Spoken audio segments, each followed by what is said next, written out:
This year I realized something. You can love people and still choose yourself. You can care deeply and still protect your peace. And protecting your energy, it doesn't mean going cold. It means going clear. Welcome back to Healing Summer, the series where we glow from the inside out. In today's episode, we're going to talk about something most of us feel, but don't always know how to say. That feeling of being emotionally overstimulated, drained, or spread too thin. Not because you don't care, but because you care too much, and your energy has no shield. For years, I thought protecting my energy meant cutting people off, going ghost or disappearing for days. And I won't lie, sometimes I still do that. But that's not healing, that's avoidance.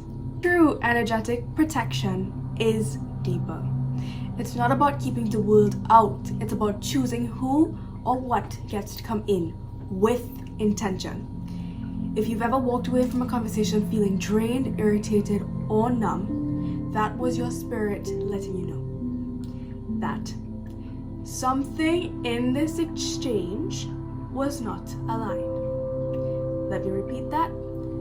If you've ever walked away from a conversation feeling drained, irritated, or numb, that was your spirit letting you know something in this exchange was not aligned. There was a time I said yes to everything. Yes to calls I didn't have time for. Yes to emotional dumps I didn't have the capacity for.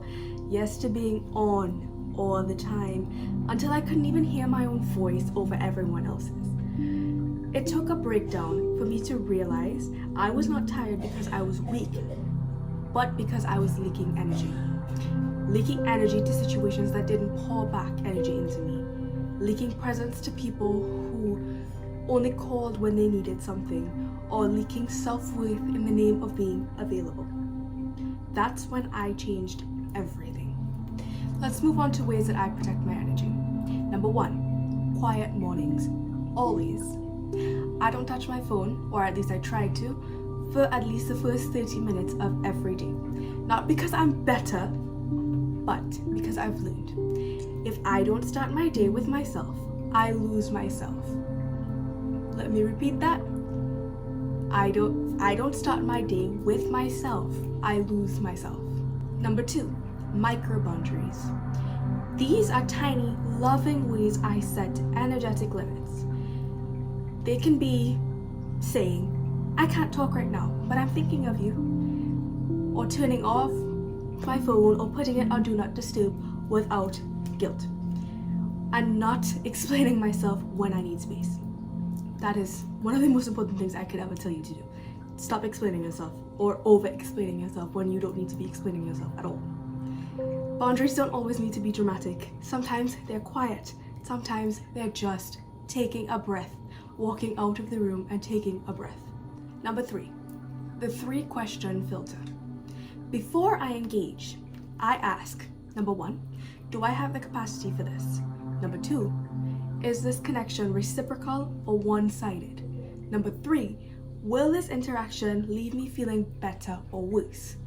If it's a no to all of them or any of them, I pause, because protecting your peace is a decision. Number 4, spiritual hygiene.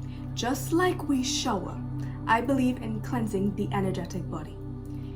This could be smoke cleansing with Palo Santo, sage, or rosemary, salt baths, or even just taking a handful of salt, going outside and throwing it over your head. Visualization, whether that be a soft breeze blowing through your entire being and taking everything that doesn't serve you away, or a white light pouring over me, cleansing the day away. Or I pray, and another word for prayer. Prayer is just a way to set intention. So, the intention that I always seem to set when I need to set a boundary is, whatever is not mine, I release.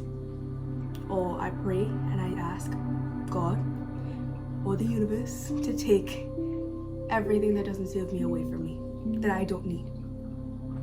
You guys should try it, because I promise you, once you cleanse your energetic body, your physical body will be cleansed as well, because it's all a part of your mind. Once you think that you're cleansed, you are cleansed.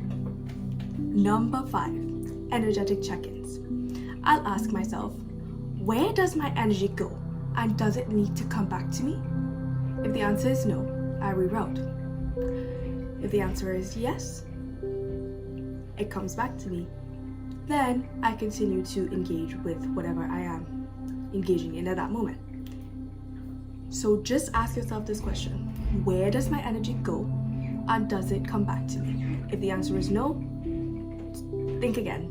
Set a boundary. That's your sign. Last but not least, number 6, discernment without bitterness.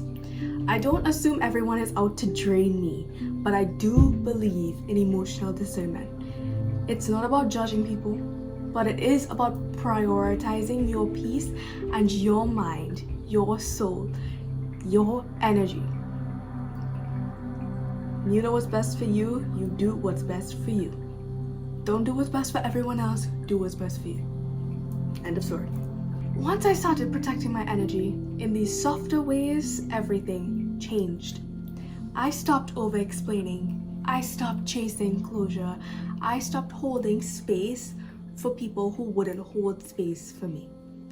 And I didn't have to cut people off as other people say to do, because I was no longer available for one-sided connections. I had more room for peace, more room for purpose, more room for me. So I didn't have to cut people off, because once I started prioritizing myself, people just walked out of my life that didn't need to be there.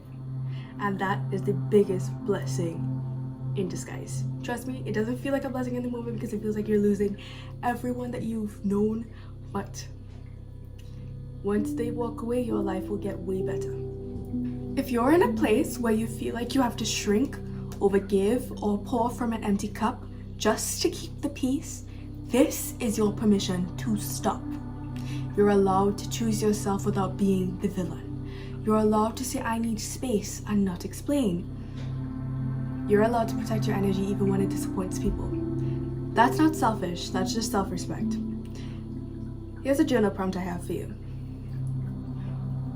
This is your homework for tonight. What relationships or situations leave me feeling drained, and what do I need to change? Do that this week and let me know what changes next week. And drop in the comments in this video, what's one way you're protecting your peace this summer? Like, subscribe, share this with someone who needs a reminder that softness can have boundaries. This is Healing Summer. You're not healing alone anymore. Thank you very much for watching. You are always loved. Stay tuned for the next episode.